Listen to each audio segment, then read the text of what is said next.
तो यीशु मसीह की कुर्बानी जिंदा थी, पाक थी, खुदा को पसंदीदा थी। और उस पसंदीदा कुर्बानी को हम एक हवाला लेते हैं, वहां पर खुशबू भी कहा गया है। और मैं पढ़ाना चाहता हूं आपको वो हवाला, पढ़िएगा। इफ्सियों का खत 5वां बाब, इफ्सियों का खत 5वां पहली आयत जी।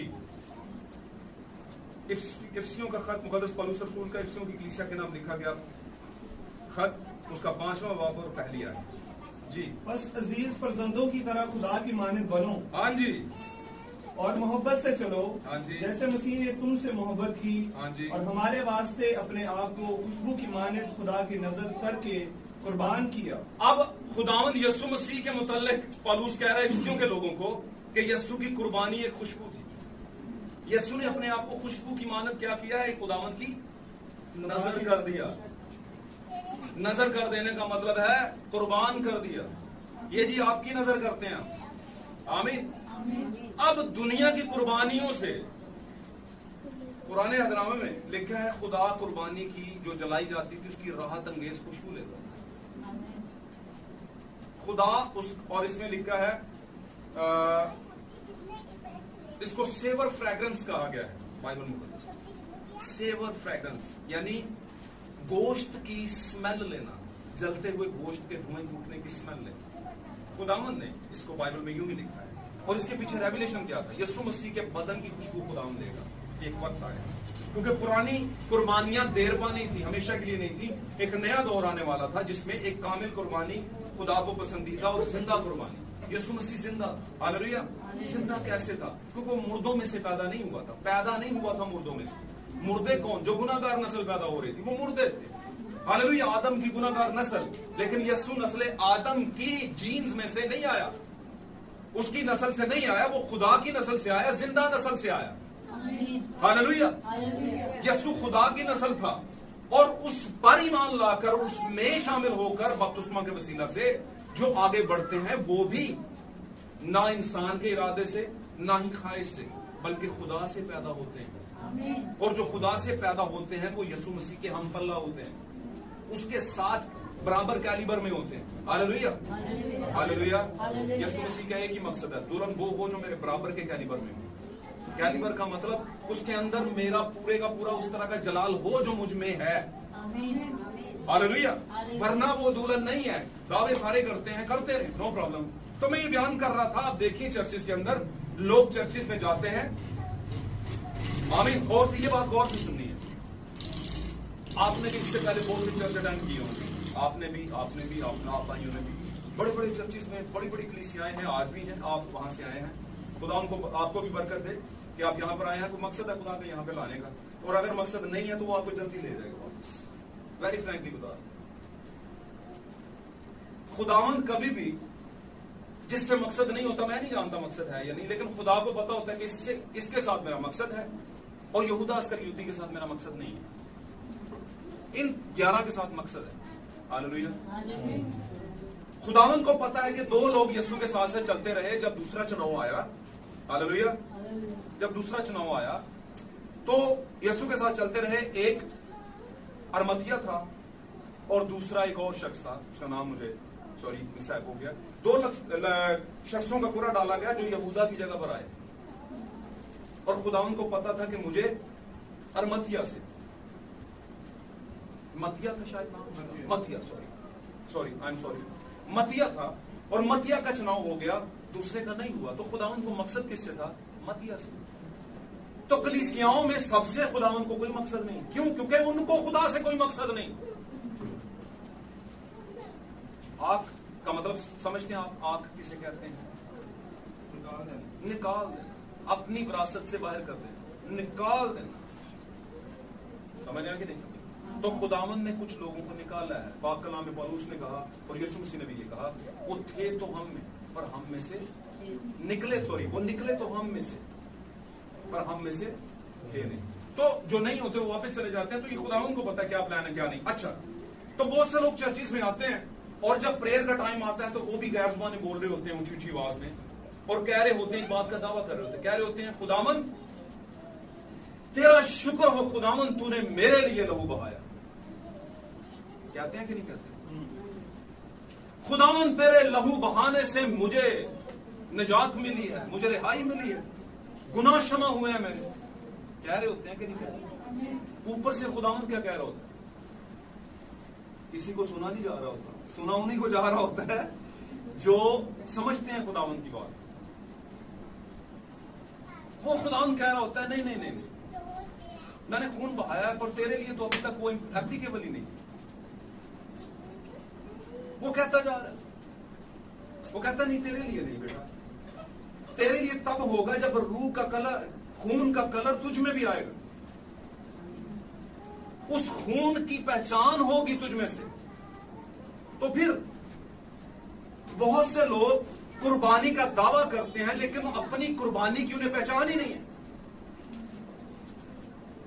अब इस बात को समझ लें जरा गौर से। पुराने अहदनामे के अंदर दो खास काम होते थे। जब कुर्बानी को लाया जाता था कुर्बान करने के लिए, मिसाल के तौर पर साजद का घराना, वसीम का घराना, ठीक है, भाई उमर का घराना, हर कोई अपने घराने के तादाद के मुताबिक एक क्या ले ले, क्या ले ले, कुर्बानी के लिए भाई। तो 3 बछड़े चले गए कहां पर? वहां पर तो एक ही हैकल होती थी, जहां पर खुदा की हजूरी होती थी, वहां चले गए दरवाजे के ऊपर, भीड़ लगी हुई है बनी इसराइल की और कुर्बानियां हैं। साजिद साहब ने पकड़ी हुई अपनी कुर्बानी। समझे इस बात, गौर से ये बात समझाने लगूं। वसीम साहब ने अपनी पकड़ी है और उमर साहब ने अपनी पकड़ी है। अब काहिन आ गया सामने, उसने कहा हाँ भाई आप आ जाएं, और आपके साथ ही तो वसीम की कुर्बानी खड़ी है, बकरा बछड़ा। तो आप कभी भी वसीम की कुर्बानी को हाथ नहीं डालेंगे। किसकी कुर्बानी को डालेंगे आप हाथ? अपनी। क्योंकि वसीम कुर्बानी को हाथ डालने नहीं देगा, क्योंकि कहेगा ये कुर्बानी तो मेरी तरफ से है और मेरी है, मेरे लिए है, तेरी कुर्बानी किधर है? सॉरी ये मेरी है, ये तो कुर्बानी मिक्स नहीं हो सकती। कुर्बानी जिसकी है उसी की है। ओ भाई आज तो लोग अपना कुत्ता पहचान लेते हैं, ये भाईजान है तो साडा है, तो वो तो फिर कुर्बानी है गुनाहों की। बात समझेंगे नहीं समझे? तो उस कुर्बानी को वहां पर ज़बह करने से पहले धोया जाता था। हालेलुया। कुर्बानी को ज़बह होने से पहले साफ होना, जिंदा होना है और पाक। एक तो मुर्दा ना हो, वो मरी हुई ना हो, दागी ना हो, चोट वाली या टूटे अंग वाली ना हो। आमीन, हालेलुया। ध्यान देना ये बात, ये आपके लिए खास बात है, बरकत छुपी है। उसके बाद उन्हें लाना है और धोना है, धोने के बाद पेश करना है, और जब पेश करेंगे तो फिर उसे ज़बह करना है। हालेलुया। अब ज़बह करने से पहले एक खास काम होना है। बाइबल में लिखा है कुर्बानी के ऊपर अपनी कुर्बानी, अपनी तरफ से आने वाली कुर्बानी के ऊपर अपने क्या रख देने हैं? Yes, this is the sign of identification of your sacrifices. इसको कहते हैं पंजाब उर्दू में कि ये निशान है, ये पहचान है आपकी तरफ से आपकी कुर्बानी का, कि पायन ऐ मेरी, ये मेरी है। हाथ रखने का मतलब यही है ना, यही है कि नहीं? ये मेरी तरफ से और मेरे लिए और मेरी कुर्बानी है भाई। चेक की जाए कि अच्छा ठीक है, अंग तो नहीं कोई इसकी हड्डी छड़ी तो नहीं टूटी हुई, ये देखा जाता था। आमीन। हाथ धुला हुआ है, वेरी गुड, या धो दिया, वेरी गुड, हाथ रखो भाई इस पर। और जब हाथ रखते थे तो सारा कुछ उस पर चला जाता था और आपकी जितने भी सिंस थे, गुनाह थे, ओवरऑल आमीन, उसका कुफारा हो जाता था। लेकिन इसके साथ ये खास पॉइंट है कि वो कुर्बानी हाथ रखने का मतलब है कि मेरे गुनाहों के लिए है मेरी कुर्बानी, मेरी तरफ से। आमीन। अब हाथ तो सारे उठाते हैं चर्चेस के अंदर, है ना? एक दुनियादार लड़की ने भी उठाए होंगे, बाल कटे हुए औरत ने भी उठाए होंगे, आमीन, वल्गर ड्रेस पहनी हुई औरत ने भी उठाए होंगे, वल्गर कपड़े पहने लड़के ने भी उठाए होंगे, यहां से आईब्रो काटे हुए लड़के ने भी उठाए होंगे, मुंदरीबाज लड़के ने भी उठाए होंगे, एक शराबी ने भी उठाए होंगे, चर्सी ने पोड़ी ने भी उठाए होंगे। लोग बात करते हैं, मैंने अपनी आंखों से देखा, लोग ऊपर जाकर अनवर चैनल के ऊपर, जो आइजक चैनल है उसके ऊपर गुनाहगार शख्स जाके गवाहियां दे रहे हैं, और अब उनसे डबल गुनाहगार हो चुके हैं वो। तो क्या है वो, क्या उनके लिए कुर्बानी हुई है? उनको तो अपनी कुर्बानी की पहचान नहीं। यीशु आपका है या नहीं, मुझे बताएं, किस किस का है यीशु? तो यीशु क्या है? बर्रा, जिंदा, पाक और खुदा को पसंदीदा बर्रा। आमीन। आपने हाथ उठा लिए, उसने कहा नहीं, ये तेरी नहीं है। अगर तेरी कुर्बानी होती तो लाइफ में ट्रांसफॉर्मेशन आती, चेंज आता। कहां है चेंज? गुफ्तगू में तो चेंज नहीं, कैरेक्टर में तो चेंज नहीं। आमीन। ओ भाई, आप तो चलते फिरते ठोकर हो ईमानदारों के लिए, चेंज किधर है? और फिर भी आप दावा भरते हैं यीशु ने मेरे लिए जान। कहते रहे, बाएं साइड वाले हो जाएंगे आपको वहम होगा 5 कुमारियों जैसा, रह जाएंगे आप गाड़ी से। बात समझ रहे? तो ये क्यों बातें कलाम में लिखवाई गई हैं? तो अगर यीशु आपकी जिंदा और पाक कुर्बानी आपकी तरफ से है और उस पर आपने हाथ रख दिए हैं, तो कैरेक्टर देखें आपकी जिंदगी में, जिंदा और पाक कुर्बानी का कैरेक्टर आया है आपकी जिंदगी में। और अगर नहीं आया तो आपने तो पहचाना नहीं अपना बर्रा। याद रखिएगा, एक बात खास बता दूं आपको। भाई ब्रानम कहते हैं, खुदा उनका प्रॉफिट था वो, मेरा ईमान है, नबूवत थी उनके अंदर, और बड़ी जबरदस्त और आखिरी जमाने की नबूवत थी। जो कुछ उन्होंने कहा दुनिया के किसी बंदे से मैंने नहीं सुना। आज बड़े बड़े मैंने आदमों को सुना है, पढ़ा है, नो कोई उनमें वो बात नहीं है। हाँ, सदूम और मूरा का सा मामला है, वहां पर 2 भेजे गए, खुदा खुद पीछे रहा, और किसके पास रहा? इब्राहिम के पास। और एक और हाम है। आमीन आमीन आमीन। 3 हाम है, खास ध्यान में रखिएगा। 3 हाम है। एक कौन हाम है? खास हाम, अब्बर, बोलिए, अब्राहम। दूसरा बिलीग्रा हाम। इंग्लिश स्पेलिंग में बता रहा हूं आपको, ये उर्दू वाले नहीं बता रहा हाम वाले। और अब्राहम जो उर्दू में है ना, ये भी अब्राहम नहीं है, अब्राहम है, अब्राहम है। अब्राहम, बिलीग्राहम और ब्रानहम, 3 हाम है। और ब्रानहम जो है, ब्रानहम के और अब्राहम के साथ ही जे हैं, बिलीग्राहम के साथ नहीं है। ये रेवलेशन है बहुत बड़ा, ज़हन में रखिएगा आपको। आमीन। और भाई ब्रानम कहते हैं कि बिली ग्राहम और ओरल रॉबर्ट 2 ऐसे फरिश्ते हैं जो इस जमाने को दिए गए थे, लेकिन सदूम और अमूरा को, यानी कि तंजीमी कलीसियाओं को। आमीन आमीन। लेकिन खुदा साथ नहीं गया उनके। हाँ, खुदा ने पूरा किया उनको कि कल को ये ना कहे कि हमारे पास तो कोई आया ही नहीं था। आमीन। लेकिन याद रखिए, उसने कहा वहां से जितने निकले उनकी आंखें बंद थी, उनकी आंखें बंद थी। और खुदा ने इसलिए किया ताकि खुदा सच्चा ठहरे और हर एक शख्स झूठा। कहीं सदूम के लोग ये ना कहें कि भाई हमारे पास कौन आया, और वो सदूम के लोग थे कौन? कलीसिया थी कौन सी? लूत और उसकी बेटियां, लूत और उसकी बेटियों के आगे अमाल, और उसकी बीवी उसके अमाल पीछे देख ले। तो ये है कलीसियाओं का हाल। तो भाई उनको तो कुर्बानी की पहचान नहीं, क्योंकि खुदा ने पहचान करवाई किसको? सारा और अब्राहम को, और हमारे जमाने के हाम को, ब्रैन हाम को, और वही पहचान लेकर वो आगे आया। आमीन। क्योंकि 7 कामदियत का आदत है। बहुत ज्यादा लोगों को ये बातें मफरूजे लगती हैं, बहुत ज्यादा लोगों को ये बातें मफरूजे लगती हैं, कहती हैं बातें तो बस। लेकिन यहां पर आपने देखा होगा बहुत सी कलीसियाओं में जब अब्राहम के नाम को लेकर के बड़ी बड़ी तकरीरें की जाती हैं तो लोग खुश होते हैं, होते हैं कि नहीं? होते हैं ना, बहुत खुश, वाह वाह वाह, अब्राहम की क्या बात है, अब्राहम को बयान किया है। ओ भाई, अब्राहम किन के लिए था? बोलिए, किन के लिए था? ऊंचा बोल देंगे तो क्या हो जाएगा? सीधा बोले, सीधा बोले। अब्राहम बनी इसराइल के लिए था। तो जरूर है कि पुराने अहद का एक हाम है तो नए अहद का भी एक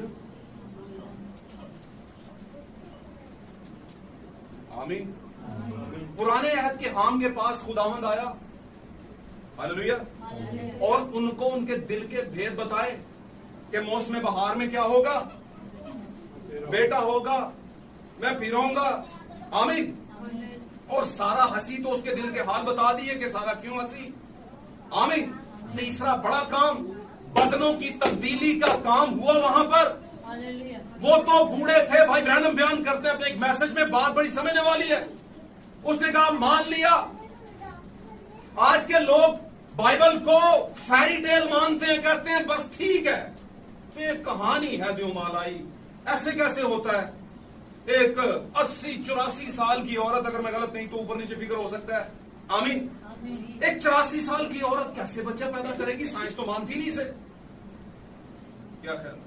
लेकिन आपने कहा बाइबल में लिखा है, जरूर, क्या बात है, क्या ख्याल है। आपने कहा जरूर है, लेकिन साबित कर दें जरा। आज लोग हमें क्या कहते हैं, एंड टाइम मासिक वालों को कहते हैं ये कायन सांप की नस्ल थी, जरा साबित तो करना। तो मैं उनसे कहता हूं यस्सु मरियम का बेटा था, जरा साबित तो करना। बोलिए, हाँ, गल समझ आंटी कि नहीं आंटी, आ रही है सबको समझ। यस्सु मरियम से पैदा हुआ बगैर बाप के, कोई माई का लाल साबित करे इसे साइंस में से, ओके। क्योंकि वहां पर फरिश्ता बोल रहा है, यहां पर खुदावन का फरिश्ता 7वें जमाने का बोल रहा है। ये इंसान है, वो आसमानी फरिश्ता था, आमीन आमीन आमीन। ओ भाई भूल गए आप, 7 कलीसिया जमाने के फरिश्ते आसमान पर थे, उनको बदन दे के जमीन पर भेजा है, आमीन। आसमान पर हर शख्स का एक फरिश्ता मौजूद है जिसको थियोफनी बदन कहते हैं। इसी तौर पर 7 कलीसिया जमानों के फरिश्ते, पौलुस से शुरू करके भाई ब्रैनम तक, आमीन, इनके बदन ऑलरेडी आसमान पर मौजूद थे और हैं। रूहानी बदन, जिस्मानी नहीं, हड्डियों गोश्त वाले नहीं, आमीन। और उन्हीं की शक्ल पर जमीन पर 7 लोगों को, 7 फरिश्तों को बनाकर भेजा गया। जैसे आसमान पर यीशु का पहले ही एक फरिश्ता मौजूद था और है, और वो कौन था, कौन था। याकूब के पास कुश्ती लड़ने कौन आया, कौन आया। मूसा की झाड़ी में कौन आया, फरिश्ता, क्या अपनी बदन, हालेलुया, समझ आ रही है। तो ये कोई पहली बार नहीं हुआ। यस्सु मरियम से पैदा होने से पहले थियोफनी बदन में पूरे का पूरा इंसान जितना है उतना ही था, आदम की तरह पैदा ही बड़ा हुआ है, बनाया ही बड़ा गया है। और वो बदन आसमान पर खुदा ने यानी रूह ने अपने लिए बनाया था, और उसी की कॉपी पे एक चीज भी मुख्तलिफ नहीं, उसी की कॉपी पे मरियम से एक बच्चा पैदा करके बड़ा किया 30 साल का। वही कॉपी है जो आसमान पर चल फिर रही है और ये जमीन पर चल फिर रही है, हालेलुया, वही कॉपी। तो भाई मन की आंखें खोलें, थोड़ा सा तंजीमी दिमाग से आगे बढ़े, समझ मेरी बात। तो वहां पर इब्राहिम के पास खुदा खड़ा है और 3 काम खास किए, उनके दिलों के भेद बता दिए। क्या सारा अंदर खैमे में हंस पड़ी, मुझे पता है। उसने कहा तो नहीं हंसी, उसने कहा तो हंसी है। अब देख तू हंस पड़ी है। और भाई ब्रैनम बयान करते हैं अगर वो अब्राहम की बीवी ना होती तो खुदा अपने कलाम पर हंसने वालों को जिंदा नहीं छोड़ता। उसके कलाम की जो हंसी उड़ाते हैं, उड़ाई थी, नबियों की हंसी उड़ाई लोगों ने, लेकिन बचे नहीं है। सारा को ना छोड़ता, लेकिन छोड़ा किसकी वजह से, अब्राहम की वजह से। आज हम भी अपने जमाने की सारा हैं, हमारा भी एक हाम है जिसकी वजह से खुदा छोड़ रहा है। सबसे पहले यीशु मसीह हमारा हाम, उसके बाद उसकी जगह पर उसका कलाम जो के भेदों की किताब है, जो के खुदा उतरा सन 1963 के अंदर एरिजोना की चोटी के ऊपर। कभी इस पर बात करेंगे हम। और उसने भेदों की किताब दी है, खुदा उनको किताब नहीं थी, भेद यहां पर दिए दिमाग में, जो खुदा के दिमाग में थे। और ये किताब जो लिखा हुआ है, ये प्रिंट किताब नहीं होती, ये अलामतें हैं कि पूरी की पूरी किताब बन सकती है आपके दिमाग से, चीजें लिखने से, बोलने से, आमीन। तो वो सारे भेद हमारे जमाने के नबी को दिए जो हाम था। आमीन। और उस हाम के अंदर जिंदगी पैदा की और उसे क्या कर दिया, खुदा ने जवान कर दिया। और उस 84 साल की औरत को जो जिंदगी दुनिया में नहीं ला सकती थी, यानी कलीसिया, उसको सारा कर दिया, उसके बदन को बदल के। आज हमारी देह बदली हुई, हमारा बदन बदला हुआ है। आमीन। इसीलिए हम अपने अंदर जिंदगी रखते हैं। और मौसम बहार आने वाला, और मौसम बहार बेसिकली है क्या? क्या है, कौन बताएगा? यस्सु की दुल्हन का मौसम बहार क्या है? गुड। यस्सु आएगा तो क्या होगा? यस, रैप्चर अंग्रेजी में कहते हैं, रैप्चर। तो मौसम बहार ईमानदारों का क्या है? रैप्चर। क्योंकि मौसम बहार में उसने कहा मैं फिर तेरे पास है सारा आऊंगा। पहली सारा के पास आया था एक बार, लेकिन दोबारा उसके पास नहीं आया। कभी आया तो मुझे बता देना जरा। तो क्या था यह खुदा के कहने का मतलब थियोफनी बदन में कि भाई आऊंगा, मैं दोबारा आऊंगा। और कब आएगा? आ चुका हुआ है, सन 1963 के अंदर आ चुका हुआ है, लेके जाने वाला है।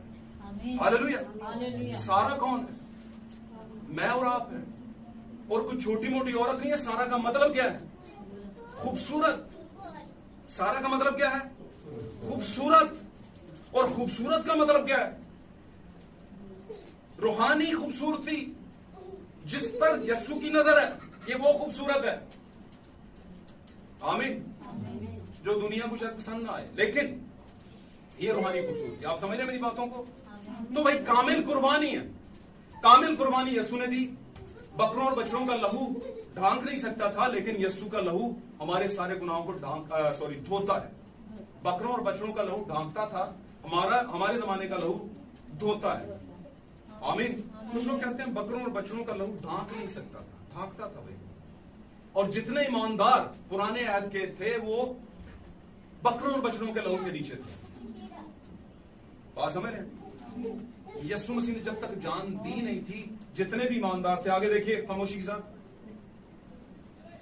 हालेलुया, वो बकरों और बछड़ों के लहू के नीचे थे, सारी कुर्बानियों के नीचे थे, दुनियावी कुर्बानी थी। आमीन। लेकिन जब यीशु ने जान दे दी, कामिल कुर्बानी हो गई, तो उसके बाद नए अहद के अंदर जितने भी ईमानदार हैं वो यीशु के लहू के नीचे हैं, उसकी कामिल कुर्बानी के नीचे। आमीन। और कामिल कुर्बानी वाला जो है वो पाताल में नहीं जा सकता, क्योंकि जिसके गुनाह ढांके गए, साफ नहीं किए, वो नीचे जाता है। लेकिन जिसके गुनाह ही धो दिए गए वो नीचे नहीं जाता, वो सीधा ऊपर जाता है, उसकी रूह सीधी ऊपर जाती है। हालेलुया। समझ? तो ये फर्क है, ये फर्क है। आमीन। तो यीशु मसीह की कामिल कुर्बानी। फिर हम देखते हैं कि अगर यीशु मसीह कामिल कुर्बानी के तौर पर सलीब पर मोन्टेन किया गया, टांग दिया गया, तो उसकी दुल्हन के साथ भी वही होना चाहिए, फर्क तो कुछ नहीं होना चाहिए। आमीन। तो हम देखते हैं कि इस जमाने के अंदर दुल्हन जो है वो टंगी हुई है,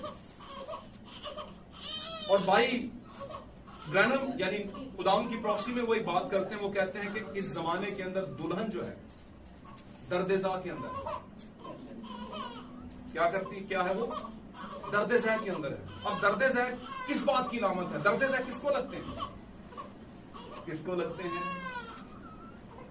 दर्द-ए-ज़ा का मतलब किन्नु किन्नु पता है? दर्द-ए-ज़ा का मतलब क्या है? हमल का दर्द। हमल के दर्द भाईयन, समझ आंटी का? दर्द-ए-ज़ा उर्दू का लफ्ज है। दर्द-ए-ज़ा का मतलब है हमल के दर्द, और ये बात स्पिरिचुअली है। उसने कहा दुल्हन दर्द-ए-ज़ा में है।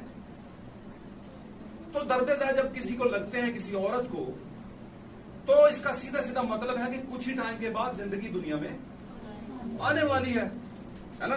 तो दुल्हन अगर दर्द-ए-ज़ा में है तो वो दर्द-ए-ज़ा है क्या, किसकी वजह से?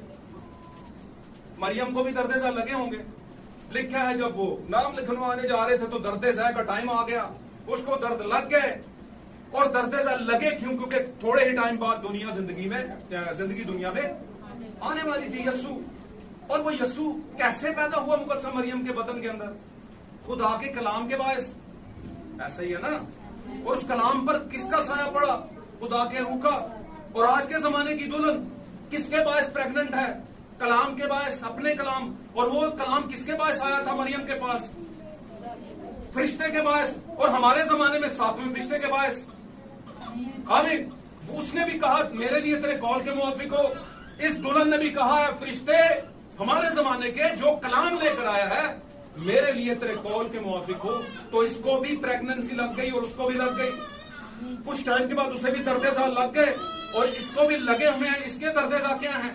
इस कलाम की वजह से लोग इनको दुख देते हैं, लोग इनको अजीबो अनाप शनाप बकते हैं इनके मुतालिक, जैसे यस्सु के मुतालिक और उसकी मां के मुतालिक बकते थे लोग। आमीन। कहते थे बहुत से लोग, भाई ब्राह्मण कहते हैं उस जमाने की रियासत के अंदर जितने यहूदी थे वो तो ये कहते थे इस औरत को तो शादी से पहले ही हमल हो गया था। और हमल दुनिया की एक ऐसी चीज है जिसको आप छुपा नहीं सकते।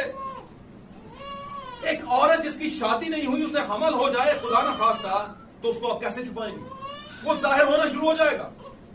Hallelujah, hallelujah. मेरी बात समझ रहे हैं? तो क्या समझते हैं बस ऐसे लिख दिया? नहीं, मुकद्दसा मरियम ने 9 महीने हमल में गुजारे। आमीन। 9 महीने हमल में गुजारे और बहुत से लोगों को बिनत पड़ गई कि ये यूसुफ की नस्ल। अब मुझे एक बात बताएं, साजिद का बेटा कैसे पहचाना जाएगा कि साजिद का है? पिछले क्लास में बताएं था। कैसे पता चलेगा भाई? शक्ल। इसी तरह हर किसी के बच्चे का किससे पता चलता है? उसकी शक्ल से। भाई फ्रूक का बेटा है ना, भाई सैमुअल का बेटा है, फलां फलां फलां, भाई अब्बास का बेटा है।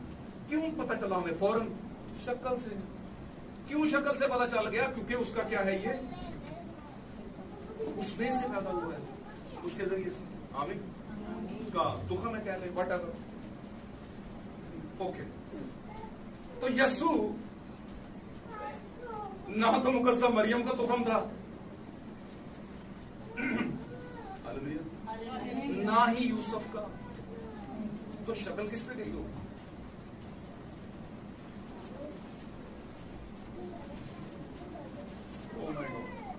समझने वाली बात है। आमीन। ये आपको मिशनें नहीं समझाएगी भाई, टाइम ही नहीं है मिशनों के पास। टाइम नहीं समझाएगी। और थोड़ा जब दिमाग नू लगाओगे ना ते अनपढ़ होना कोई फर्क नहीं पड़ता, दिमाग से फर्क पड़ता है। लगाओगे तो समझ आएगा यस्सु की शक्ल किस पर गई होगी। ओ माय गॉड, है इतना कुछ समझाने का मतलब क्या है मेरा? फिर भी कोई फायदा नहीं हुआ। यस्सु ना तो यूसुफ के तुखम से था और ना ही मुकद्दसा मरियम का उसमें कुछ था। तो फिर यस्सु का चेहरा किस पे जाना चाहिए? बहनों को टाइम देना था आपने, मुझे पता था आप बोलेंगे। तो यस्सु का चेहरा यूसुफ पर भी नहीं था, यूसुफ का भी कुछ नहीं था यस्सु के मामले में, मरियम का भी कुछ नहीं था। यस्सु तो एक मौजज़ा था। तो फिर यस्सु का चेहरा किस पे जाना चाहिए? यस्सु का चेहरा अपने बाप पे जाना चाहिए। और यस्सु का बाप यूसुफ तो नहीं था, लेकिन लोग क्या समझते थे? यूसुफ यस्सु का बाप है। लेकिन जब वो उसका चेहरा देखते होंगे तो की कहते होंगे भाई साहब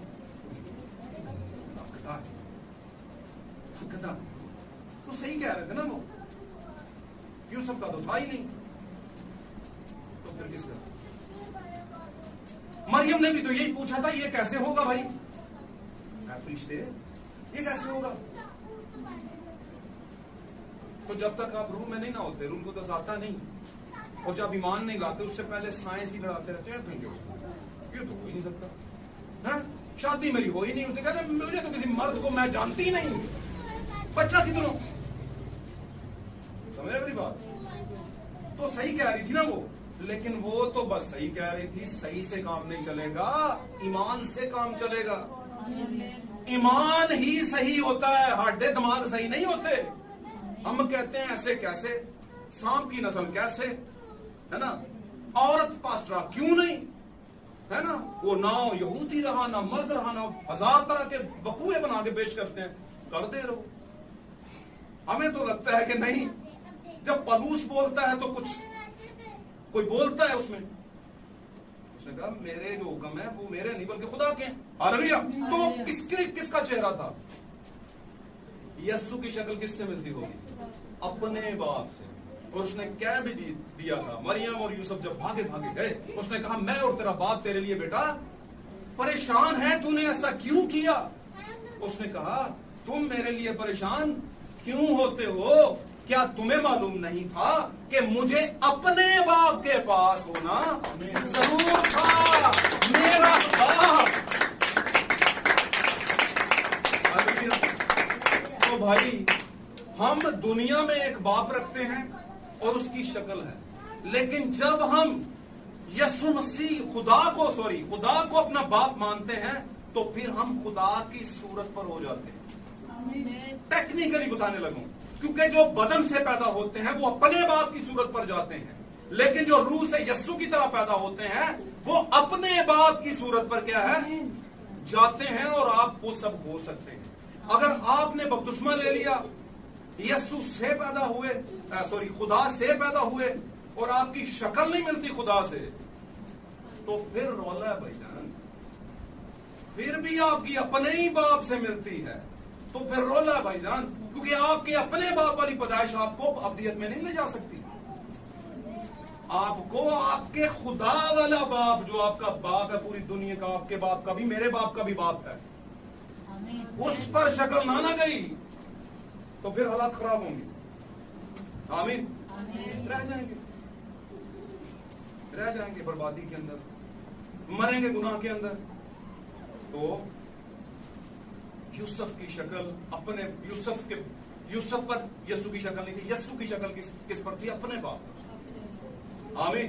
और पूरी बाइबल में उसने कहीं पर भी यूसुफ को अब्बू जी नहीं कहा, मरियम को अम्मी जी नहीं कहा हो तो मुझे बताइएगा। कोई तो बड़ी बात होती है, लोग कहते हैं नहीं, यीशु की माँ, ऐ खुदावंद की माँ, खुदा की माँ, हाँ खुदा की माँ, ऐ खुदा की माँ हमारे लिए क्या कर। अच्छा वाह वाह,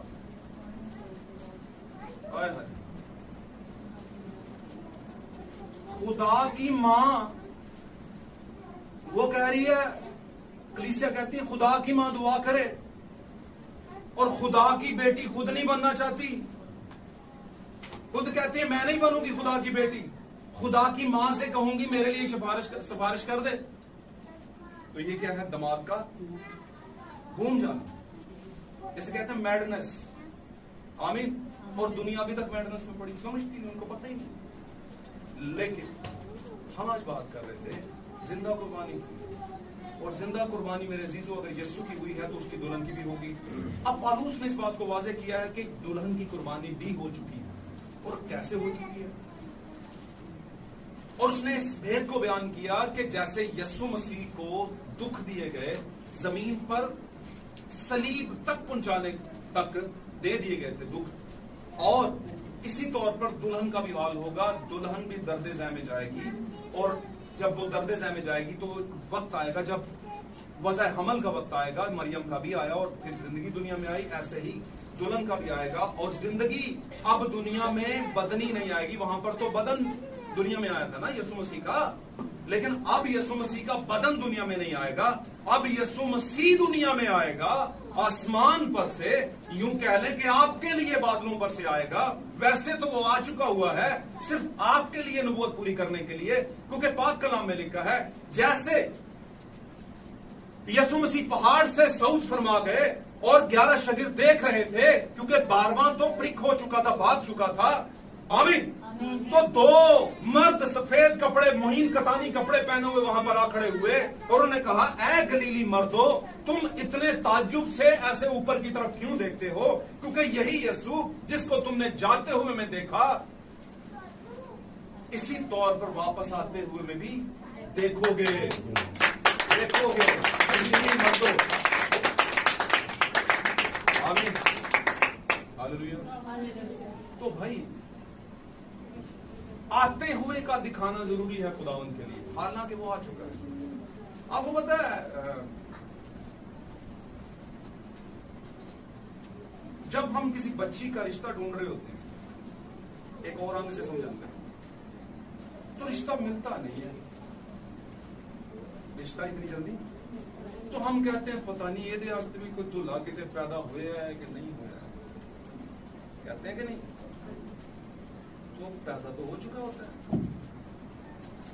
पैदा तो और बड़ा भी हो रहा होता है, और उसी लेवल पे, क्योंकि उसी लेवल का चाहिए, एक आध साल का प्रॉब्लम नहीं, लेकिन उसी एज ग्रुप का चाहिए। आमीन। तो पैदा तो हो चुका है, पर यह नहीं पता कि कौन है। लेकिन जो ही वक्त आता है और दूल्हा मंजर पर आता है तो हम कहते हैं ये है, लेकिन वो पहले ही आ चुका। बोले होता है। इसी तौर पर दूल्हा तो वेदों की किताब लेकर पहले ही, अब साबित ये होना है कि दुल्हन जो ढूंढ रही है, कलीसिया नहीं, दुल्हन जो ढूंढ रही है दूल्हा को, एक वक्त आएगा बस वो उसे लेने आ जाएगा, मंजर पर आएगा, दूल्हा बनकर आएगा बस। आमीन, हालेलुया, और ले जाएगा। आमीन। तो दूल्हा ऑलरेडी आ चुका हुआ है। अगर वो आता ना, अगर दूल्हा आया ना हो, तो 7 कलीसिया जमाने जो कि हमारे जमाने 7वें जमाने तक हैं, इनको खुदावंद ने कहा है मुकाशवा किताब में 7 चिरागदान, और ये 7 चिरागदान 7 कलीसियाएं हैं, और हम 7वें जमाने की कलीसिया के जमाने में हैं। हम 7वें जमाने की कलीसिया नहीं है, नो, हम 7वें जमाने की कलीसिया के जमाने में दुल्हन हैं। बात समझे नहीं? तो भाई जिस बच्ची से किसी लड़के का रिश्ता होगा, वो आएगा ईसा नगरी में, तो किसी के भी घर में घुस जाएगा? नहीं ना। किसके घर घुसेगा? जिथे जिसकी तरफ जाना है भाई उसने, जिसके बारे में पुकारें हुई हैं, है ना, जिसके बारे में गवाहियां हुई हैं, जिसके बारे में छानबीन हुई है, कोई दाग धब्बा जुरी वाली छानबीन सब हो चुकी है, तो उसके घर में जाएगा। हर किसी के उससे डबल खूबसूरत हो चाहे, आमीन, नहीं जाएगा, क्योंकि जाएगा किसकी तरफ? जो उसके साथ मंसूब की गई है उसी की तरफ जाएगा। ऐसा है कि नहीं? ऐसा ही है। तो दुनिया में जो मर्जी जितने मर्जी दावा कर ले, जब यीशु आ चुका है तो 7 कलीसियाओं के अंदर से वो दुल्हन को इकट्ठा कर रहा था। दुल्हन को इकट्ठा करने का मतलब है दुल्हन वाले ईमान को इकट्ठा करना। लोग तो मर जाते हैं, आमीन, कितने साल गुजरेगा? 70 साल, 80 साल, 100 साल, 120 साल, बस इतना ही, इससे ज्यादा नहीं। आमीन, ऐसा ही है ना।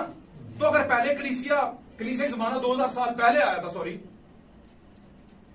2000 साल पहले पहला कलीसिया जमाना आया था, तो पौलुस का जमाना था। तो पौलुस के जमाने से अब तक तो यार कई 2000 साल गुजर गए हैं ऑलमोस्ट, कितने तकरीबन। आमीन। तो कितने लोग जिए होंगे भाई? लोगों की बात नहीं हो रही।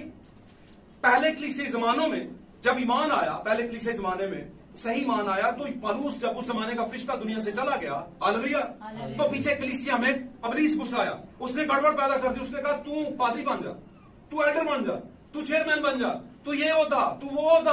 आमीन। शागिर्दों में एक बार गड़बड़ पैदा हो गई थी। उसने कहा हम में से बड़ा कौन है? खुदा ने मसला हल किया। आमीन। तो ये कौन घुसा था उनमें? इब्लीस घुसता है। और जब फरिश्ता दुनिया से चला गया, बदनी फरिश्ता, आमीन, मर गया, तो कलीसिया में ईमान जो छोड़ के गया था, सब में ईमान नहीं रहा, कुछ में रहा। वही ईमान उन्होंने अपने बच्चों में ट्रांसफर किया। आमीन। कुछ कलीसिया बच्चे उन्होंने पैदा किए थे। आमीन। अब कलीसिया बच्चे पैदा हो गए, खुद वो मर गया। जब मर गया तो अगला जमाना आ गया, वही ईमान उठा और अगले जमाने में अब बच्चों को तैयार किया, तो उन्होंने आगे बच्चों को तैयार किया। ऐसा ही है ना, नस्ल से नस्ल पैदा होती है। तो ये ईमान की नस्ल थी। ईमान की नस्ल चलते चलते चलते चलते बदन तो जलते रहे, खत्म होते रहे, लेकिन ईमान नस्लों में आगे बढ़ता रहा और हमारे जमाने तक आ गया। आमीन। और हमारे जमाने में वही ईमान जो पहले जमाने का था, दुल्हन का ईमान, वो हमारे जमाने तक पहुंचा। आमीन। लेकिन ये ईमान चलता किन में रहा? कलीसियाओं में। और कलीसियाओं में से जिनमें ईमान चलता रहा, सब कलीसिया में नहीं, लेकिन कुछ में ईमान लोगों में चलता रहा, 2, 3, 4 लोगों में, वो चलते चलते हमारे जमाने तक आया। और हमारे जमाने के अंदर भी एक फरिश्ता आया, वो भी दुनिया से चला गया, मर गया। आमीन। खत्म हो गया, लेकिन ईमान छोड़ गया। आमीन। अब ईमान एक ऐसी चीज है कि जो कोई ईमान रख लेगा, कलाम में लिखा है ईमान अनदेखी चीजों का सबूत है। जो चीजें नजर नहीं आती वो ईमान में है कि ऐसा है, ये है ईमान। हालेलुया। हम कहते हैं नहीं सामने आए, पौलुस कहता है जो चीज सामने आ गई वो ईमान नहीं होता, वो तो देख लिया आपने। तो खुदा क्या कहता है? खुदा कहता है जो नजर नहीं आता उस पर ईमान रख कि मैं ये कर सकता हूं, तो फिर हो जाएगा। हालेलुया। इसको कहता है ईमान। तो हमारे जमाने का ईमान हमारे जमाने का मैसेज है, हमारे जमाने का मैसेज हमारे जमाने का तेल है, और हमारे जमाने का तेल 10 कुंवारियां रखती हैं, और 10 कुंवारियों में से जो 5 हैं वो मैसेज तो रखती हैं लेकिन उस पर अमल नहीं रखती। मैसेज तो रखती हैं लेकिन उन पर अमल जो है वो नहीं रखती, और जो अमल नहीं रखते वो ईमान के बगैर क्या हो जाता है? मुर्दा हो जाता है, और मुर्दा चीज को खुदा आगे लेकर नहीं जाता। हालेलुया। तो आज आपने बहुत कुछ सीखा, काफी चीजें सीखी आपने। यीशु मसीह कामिल कुर्बानी और उसकी दुल्हन भी कामिल कुर्बानी होनी जरूरी है। यीशु मसीह कुर्बान हुए, हालेलुया, जान देने तक वफादार रहे। दुल्हन को भी कहा जान देने तक वफादार रहे मेरे ईमान और कलाम के पीछे, और जब तू जान देगी तो फिर दुनिया में जिंदगी आएगी। आमीन। हालेलुया। और यीशु मसीह जब टंगे हुए थे तो उसका बदन बेसिकली टंगा था, और उसका बदन पौलुस कहते हैं कोई और नहीं था, मैं और आप थे। उसने कहा मैं, यानी वो पूरी दुल्हन कलीसिया की यानी दुल्हन की बात कर रहा है, कह रहा है कि मैं यीशु के साथ सलीब पर खींच दिया गया। हालेलुया। तो हमारी ऑलरेडी अदालत जो है सलीब पर यीशु मसीह के जरिए से हो चुकी हुई है, लेकिन तकलीफें बदन पर आएंगी। आमीन। तकलीफें बदन पर आएंगी, लेकिन ईमान को मत छोड़िएगा। ईमान क्या है? हमारे जमाने का कलाम है जो ईमान में हमने लेकर आना है। हालेलुया। और उसकी इस बात को हमेशा ज़हन में रखिएगा। बड़ी भेद की बात उसने की। उसने कहा फस है भाइयों, मैं खुदावंद की रहमतें याद दिलाकर तुमसे इल्तमास करता हूं कि अपने बदन, ये हमारे बदन, ऐसी कुर्बानी होने के लिए नजर करो जो खुदावंद को, जो पाक, जिंदा, पाक और खुदावंद को क्या है? पसंदीदा है। तो अगर हमारे बदन कुर्बान होते हैं तो फिर खुदावंद को पसंद भी आने चाहिए। आमीन। वरना हम कुर्बानी तो दे रहे हैं लेकिन हमारे बदन खुदा को पसंद नहीं आ रहे, यानी बदन पर से खुदा के फल जाहिर नहीं हो रहे, क्योंकि यीशु का बदन भी कामिल था और उसकी दुल्हन से भी वो कामिल, जिंदा, पाक और खुदा को पसंदीदा कुर्बानी मांगता है। आमीन। और आप जानते हैं हाबल की कुर्बानी कबूल हुई और कायन की नहीं, और कायन इस जमाने की वो कलीसियाएं हैं जो कलाम से बाहर बीज रखती हैं। आमीन। कलाम की पैदाइश से बाहर की कोई पैदाइश रखती है अपनी। मिसाल के तौर पर छिड़काव की पैदाइश, छिड़काव का बपतिस्मा, छिड़काव वाली पैदाइश। आमीन।